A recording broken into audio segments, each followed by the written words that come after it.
Pessoal, então chegamos na nossa última unidade temática, a sexta unidade temática.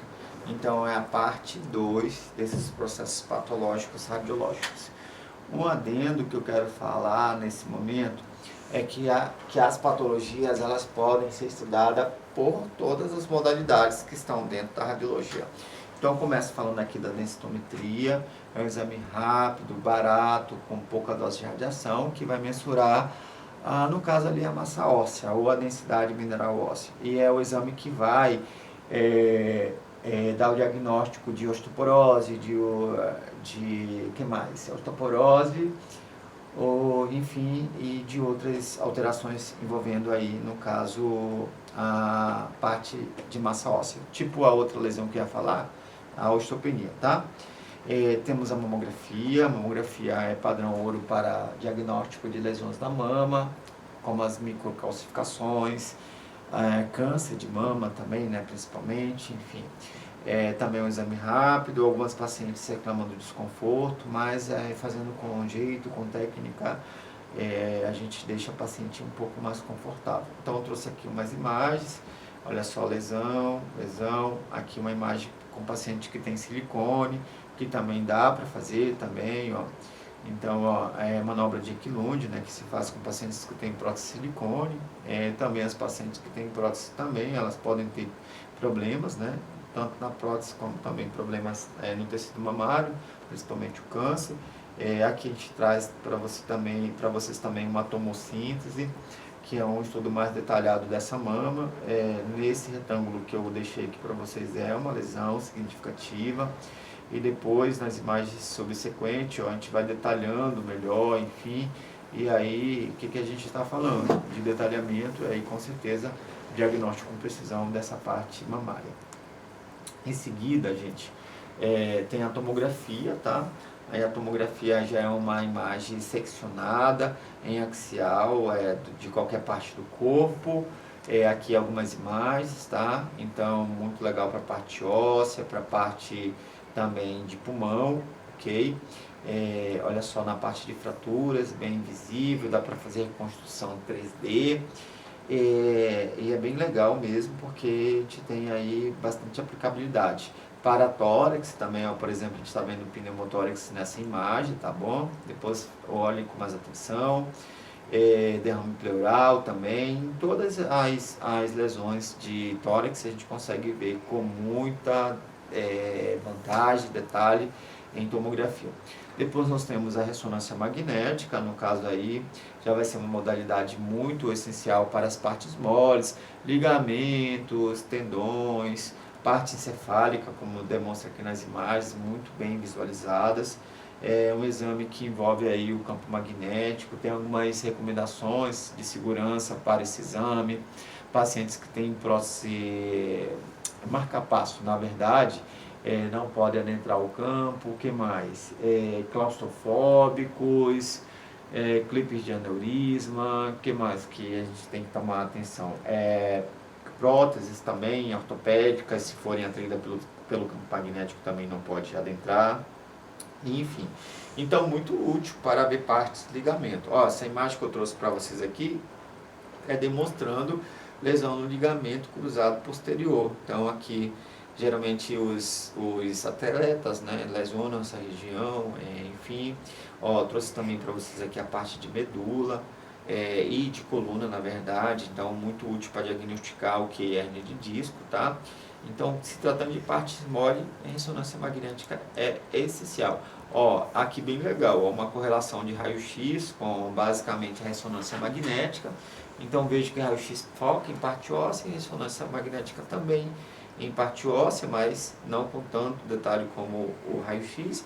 Mas vejam que em raio-x não tem parte mole e aqui em ressonância a gente consegue ver partes moles, tá? E é isso que a gente tem aí para a questão da ressonância. Uma outra modalidade de imagem é a da medicina nuclear, que já é uma especialidade médica, né? Então se aplica radiofármacos no paciente e nós temos aí vários tipos de imagens de todas as partes do corpo aí para a gente estudar. Aí eu trouxe para vocês aqui, por exemplo, fratura oculta, né? Então, não se viu em raio-x, em tomografia, aplicou-se uma quantidade de material radioativo no paciente, e aí onde vocês veem aqui esses pontos mais brilhosos aqui, é onde basicamente está a lesão, a fratura oculta, tá? Mais imagens, também tem uma instância máxima na medicina nuclear que é chamado PET-CT, são essas imagens aqui que eu coloco para vocês, ok? Mais aí para a questão oncológica, aqui um equipamento de PET-CT, do outro lado uma gama-câmara, tá? É uma área também que vocês vão poder trabalhar, chamada medicina nuclear, ok? Uma área bem boa de trabalhar, uma área que eu tenho bastante expertise, super recomendo, tá? Que se faça. Trouxe mais imagens para vocês, como eu falei, eu sou especialista nessa área. Vejamos aqui o esqueleto, ó, não se vê anatomia em medicina nuclear, mas se vê fisiologia, então a fisiopatologia a gente acaba vendo nessa parte da medicina nuclear. E vejam aqui, ó, que o esqueleto está cheio de pontos pretos. Então esses pacientes aqui, eles são pacientes metastáticos, ou seja, pacientes que têm câncer de próstata. E o que a gente está vendo aqui? Disseminação, né, de metástase, por exemplo, em parte de coluna, de costela, no crânio, na pelve, enfim. Então vejam que nós estamos falando de uma modalidade que, como nenhuma outra, vai demonstrar informações como essas aqui, tá? Então, assim, pacientes da medicina nuclear não são pacientes saudáveis, nem como das outras modalidades, mas aqui é um paciente que a gente já sabe que ele tem câncer e que a gente vai fazer uma cintilografia óssea justamente para a gente ver como é que está o esqueleto desse paciente, e nesses casos aqui completamente disseminado, tá? E aí são metástases que a gente pode falar. Existe também o que nós chamamos de radiologia intervencionista. Trata-se de procedimentos médicos que vão auxiliar por meio das imagens no diagnóstico e tratamento também de algumas patologias. Se tratando, por exemplo, de vaso sanguíneo, é muito essencial.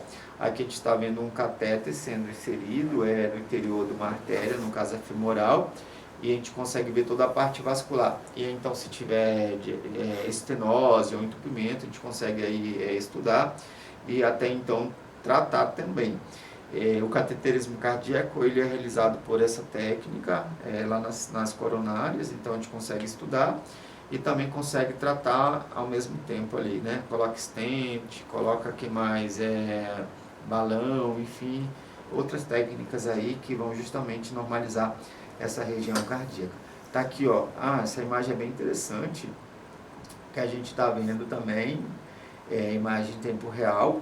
Vejo que tem uma falha aqui, ó, então aqui é uma lesão que foi então apontada pela imagem, possivelmente aqui uma estenose bem severa que dá para ser remediada aí com o tratamento.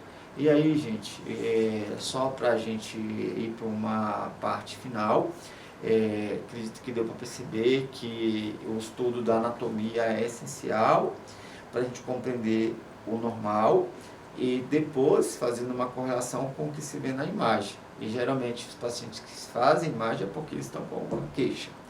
Então você faz um olhar clínico para ali, porque você tem já o conhecimento da anatomia.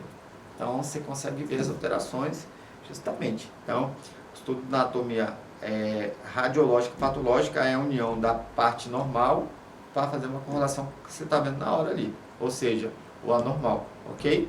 Não existe um tecnólogo, não existe um médico, não existe um biomédico, não existe um profissional que venha trabalhar, por exemplo, com imagem sem um domínio da anatomia, ok? A anatomia é crucial para fazer o procedimento de forma correta, é crucial para analisar também as imagens e é crucial para dar o diagnóstico, ok? Por aqui eu me despeço, mas facilmente vocês podem me encontrar em outras unidades temáticas aqui pela faculdade. Também tem na material o meu contato, podem mandar e-mail, dúvidas, que eu fico à disposição, e eu aguardo vocês em outros estudos.